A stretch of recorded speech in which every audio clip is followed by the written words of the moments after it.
Pernah kebayang nggak kalau sebuah keputusan yang bisa mengubah arah sejarah itu ternyata diputuskan cuma gara-gara semangkuk sup? Hari ini, kita bakal menyelami sebuah kisah kuno yang luar biasa.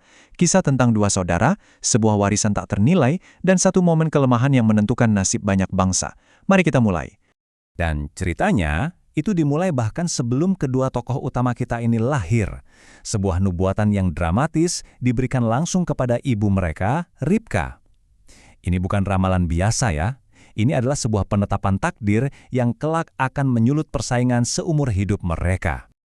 Oke, jadi untuk benar-benar paham kenapa sih semangkuk sup bisa sepenting itu, kita harus mundur sedikit ke belakang. Ke sebuah doa yang dijawab dan sebuah perjuangan di dalam rahim yang jadi pertanda persaingan besar yang akan datang. Jadi awalnya itu ada sebuah keputusasaan. Ishak dan Ribka ini nggak bisa punya anak, dan itu adalah beban yang sangat berat di zaman itu. Setelah Ishak berdoa dengan sungguh-sungguh, doanya dijawab dan Ribka akhirnya mengandung. Tapi kelegaan mereka ternyata nggak berlangsung lama. Kehamilan ini aneh. Ribka merasakan ada pergulatan yang begitu hebat di dalam rahimnya. Rasanya seperti ada perang di dalam dirinya sendiri. Saking menderitanya, dia sampai berseru pada Tuhan, "Kalau begini, kenapa aku harus hidup?" Dan jawaban yang dia terima sangat mengejutkan. Tuhan bilang dia sedang mengandung dua bangsa yang akan terus bersaing. Nah, dari perjuangan itulah lahirlah dua pribadi yang beda banget. Mereka bukan cuma saudara kembar, mereka itu seperti dua kutub yang berlawanan, masing-masing dengan kepribadian dan takdirnya sendiri. Perbedaan mereka itu kelihatan jelas dari lahir. Ada Esau, si sulung. Dia ini anak alam banget, jago berburu, kuat, impulsif, dan jadi kesayangan ayahnya, Ishak. Terus ada Yakub, adiknya. Dia kebalikannya.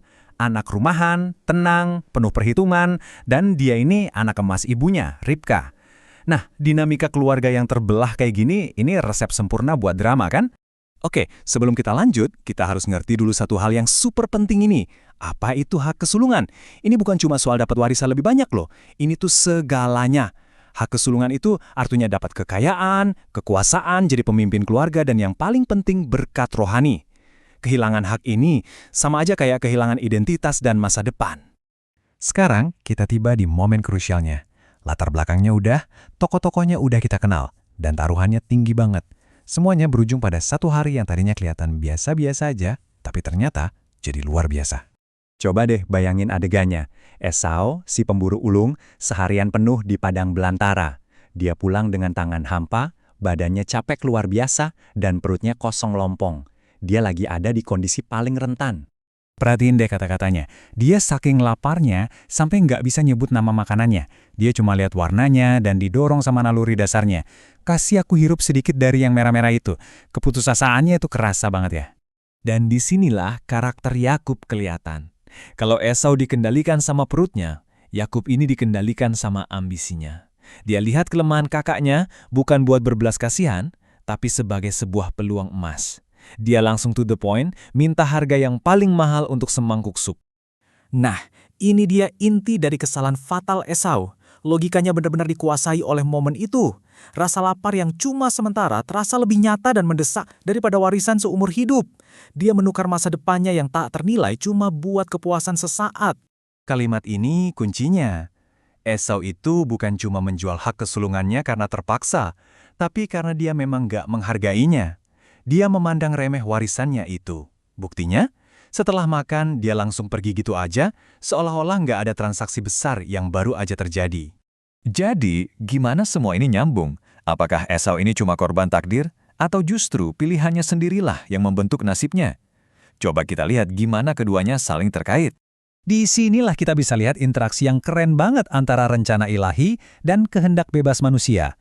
Nubuatan dari Tuhan itu memang ada, tapi nubuatan itu nggak memaksa tangan Esau. Sebaliknya, justru karakter Esau, sifatnya yang impulsif dan nggak mikir panjang, yang menuntun dia untuk membuat pilihan yang pada akhirnya menggenapi nubuatan itu. Pilihannya sendirilah yang menjadi jalan bagi takdirnya. Kisah ini bertahan ribuan tahun bukan cuma karena dramanya yang seru, tapi karena ada pelajaran abadi di dalamnya. Pelajaran yang relevan banget buat kita hari ini sama seperti zaman dulu.